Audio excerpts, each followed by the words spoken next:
How to add animation in DaVinci Resolve. First of all, open your project in DaVinci Resolve and make sure you are in the edit page. This is where you will be doing most of your timeline editing and where most animation work takes place.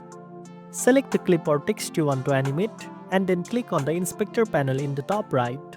This is where you will find keyframe controls for position, zoom, rotation, opacity, and more. Next, position your playhead at the frame where you want the animation to begin. Enable keyframes for the property you want to animate, for example, position or zoom.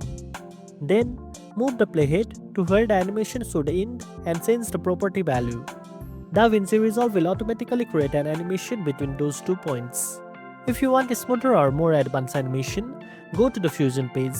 This is a node-based system where you can create complex motion graphics and visual effects.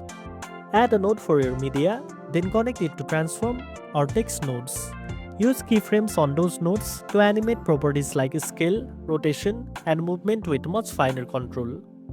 You can also apply presets animations using Fusion templates or by downloading free templates online. Just drag them into your timeline and customize them as needed. This saves time and still gives a professional result. And that's it. Now you know how to add animation in DaVinci Resolve.